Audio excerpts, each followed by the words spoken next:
नमस्कार दोस्तों, स्वागत है आपका हमारे चैनल पर। आज हम बात करने जा रहे हैं 70 और 80 के दशक के उस सुपरस्टार की जिनकी पर्सनैलिटी पर लाखों दिल फिदा थे।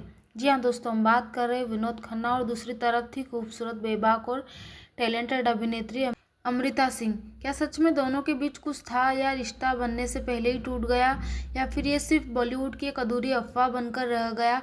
आज हम पूरी कहानी विस्तार से जानेंगे।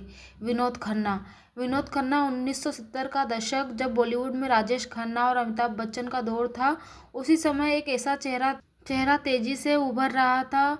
विनोद खन्ना, लंबा कद, दमदार आवाज़, रॉयल पर्सनैलिटी। फिल्में मेरे अपने, अमर अकबर एंथनी, कुर्बानी। वो हीरो नहीं बल्कि एक करिश्मा थे, लेकिन उनकी निजी ज़िंदगी में कई उतार चढ़ाव आए। उनकी शादी गीतांजलि से हुई थी, लेकिन बाद में रिश्ते में दूरी आ गई। फिर अचानक उन्होंने फिल्मों को छोड़कर आध्यात्मिक रास्ता अपनाया और राशो आश्रम चले गए। नई पीढ़ी की बिंदास हीरोइन अमृता सिंह।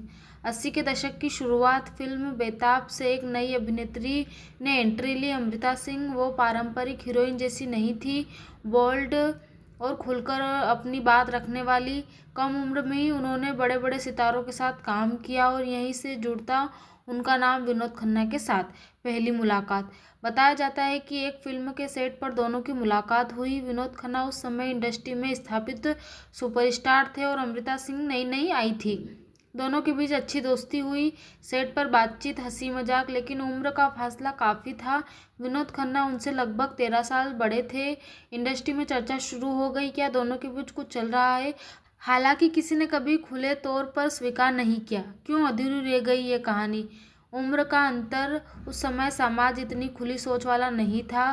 करियर का दौर अलग अलग। विनोद खन्ना एक स्थापित सुपरस्टार थे, अमृता सिंह अपने करियर की शुरुआत में थी। विनोद खन्ना का आध्यात्मिक रुझान, ओशो आश्रम जाने का उनका फैसला कई रिश्तों को प्रभावित कर गया। अमृता सिंह की आगे की जिंदगी। बाद में अमृता का नाम रवि शास्त्री और फिर सैफ अली खान से जुड़ा। उन्होंने सैफ अली खान से शादी की। इस तरह ये रिश्ता कभी आगे नहीं बढ़ पाया। क्या ये सिर्फ अफवाह थी? बॉलीवुड में कई रिश्ते सिर्फ चर्चों में नहीं रह जाते, कई बार दोस्ती को भी प्यार के नाम दे दिए जाते हैं। विनोद खन्ना और अमृता सिंह ने कभी इस रिश्ते को खुलकर स्वीकार नहीं किया, इसलिए पक्के तौर पर प्रेम कहानी कहना मुश्किल है। लेकिन उस दौर में मैगजीन और मीडिया में उनकी चर्चा खूब हुई। बाद की जिंदगी। विनोद खन्ना ने बाद में राजनीति में कदम रखा और सांसद बने। 2017 में उनका निधन हो गया।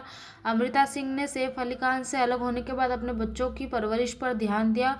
दोनों अपनी अपनी राह पर अलग बढ़ गए। भावनात्मक समापन। दोस्तों, हर कहानी का अंत शादी या मिलन से नहीं होता। कुछ रिश्ते अधूरे रहकर भी यादगार बन जाते हैं। विनोद खन्ना और अमृता सिंह की कहानी भी शायद ऐसी एक दास्तान थी जो पूरी तरह साबित नहीं हुई, लेकिन लोगों के दिलों में एक सवाल बनकर रह गई। क्या सच में दोनों के बीच प्यार था, या सिर्फ बॉलीवुड की बनाई हुई कहानी? सच तो ये ही जाने। किस्सा आज भी लोगों को रोमांचित कर देता है। धन्यवाद दोस्तों। अगर आपको हमारी वीडियो अच्छी लगी हो तो लाइक, सब्सक्राइब एंड कमेंट। ऐसी और वीडियो देखने के लिए हमें सब्सक्राइब करें।